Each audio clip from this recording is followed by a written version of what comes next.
In 2021, Will Anderson was one of the best players in college football. He was fifth in the SEC with solo tackles with 56. He was sixth in the SEC with total tackles with 101. He was first in the NCAA and the SEC with 31 TFLs in 2021. He was first in the SEC in 2022 with 17 TFLs. In 2021, he also led the NCAA and the SEC in sacks with 17.5. In 2022, he was number one in the SEC with 10 sacks. I watched 4 games of Will's this season: Tennessee, LSU, Arkansas, Auburn. And I'm going to describe my evaluation process here, and I'll do it in a separate video for everybody else later. But I took 6 things I think an edge guy needs to be good at that will kind of transition to the NFL. And this is totally my analysis, not something I stole from somebody else. This is just me. The topics I have is motor, and that how hard you play all the time, your pass rush moves, your drops, because a lot of edge guys drop in coverage depending on which system you be in, especially if you're a 3-4 edge guy. I got the word edge sets, but that really means how well you set the edge and how well you play the run. So edge sets is about how well you play the run and not necessarily just setting the edge. Pursuit, meaning do you run to the ball all the time or you give max effort the whole time? And that kind of goes in with motor, but they're 2 different things. And then short area quickness. Short area quickness is how fast you are in the space that you work in. Meaning if you're an edge guy, how quick are you when you face that tackle? Or if you're a 3 tech, how quick are you when you face that guard?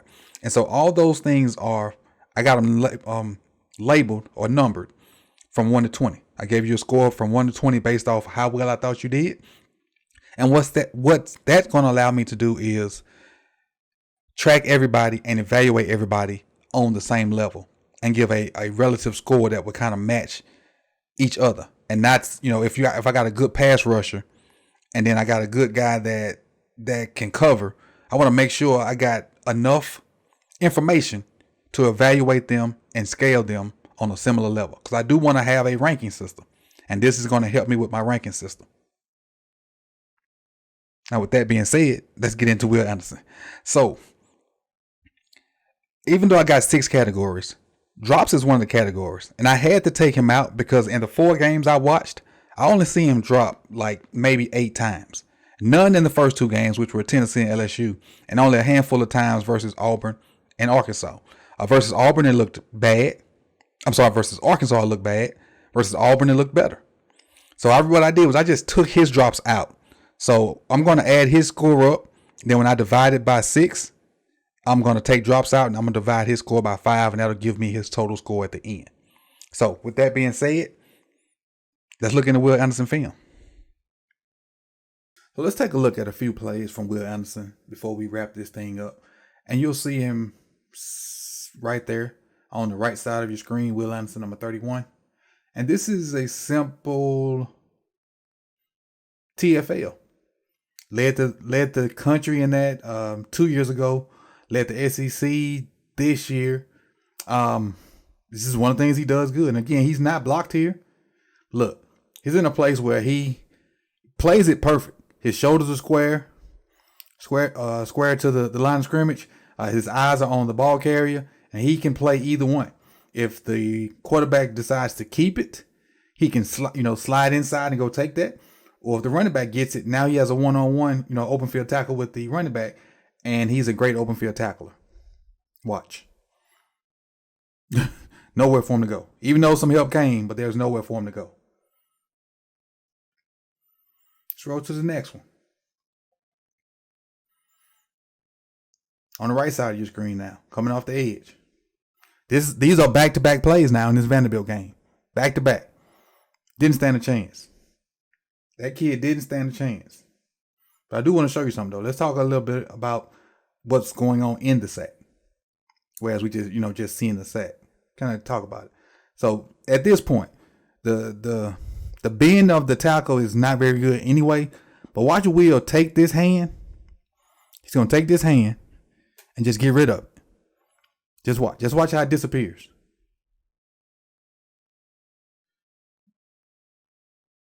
Right there. And once he did that, now all he has to do is rip with that on and just make a beeline straight to the quarterback. And here comes the rip. Rip with the left arm. There it is. Now he's by him now. He's completely by him. And now just as long as you hadn't rushed past the QB, you're in good position. And he finishes the play. Finishes the play. On this next one. He's going to come into your screen area late. There he is coming in late. Now just stretch the play out. Just stretch the play out. And, hopefully somebody will come and help you out, but just don't let them get outside. It's a good job of playing the edge. And yeah, they got outside for the tune of 1 yard, but he was basically getting double teamed and kept his outside arm free to even help on the tackle. Just watch. All he can do at this point is just try to keep this arm free and not let them turn the corner. Just fight. Just fight. That's what he's doing. He's taking on 2 blockers, still setting the edge. Still setting the edge against 2 guys. And yeah, they turn the corner a little bit. But at this point, you got 7 there. You got this other guy there. They have the Cavalry's there. He did his job.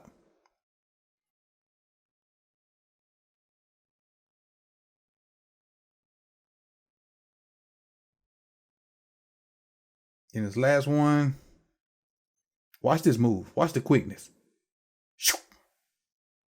That's that short area quickness we talked about.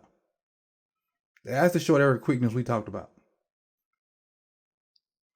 He barely even gets touched by the tackle. Oh. Hit him with the little okie doke.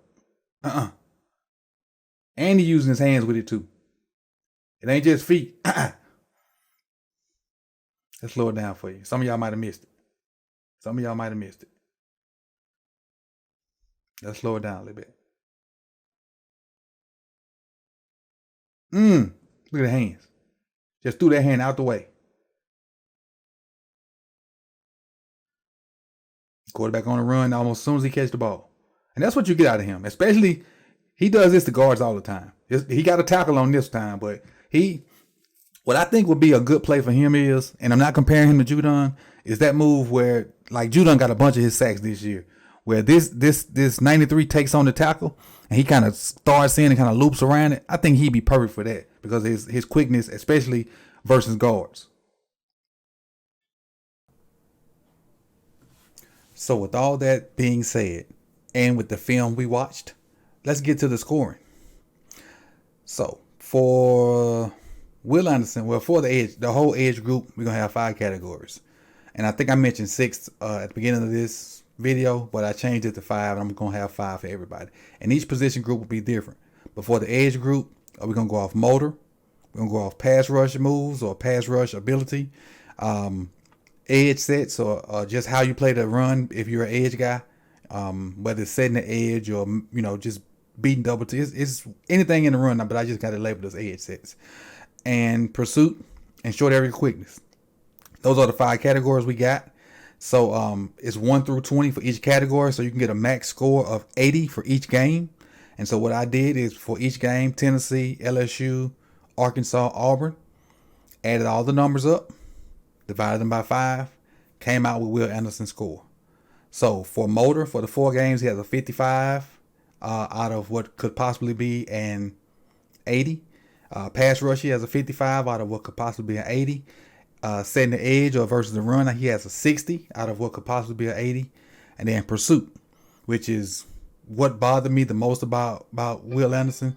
He has a 44 out of what could possibly be an 80. I just didn't see him, like, if the play was away from him, take that angle to properly, get there if they cut it back. Or if he has an outside rush and, they break a long run, turn and go.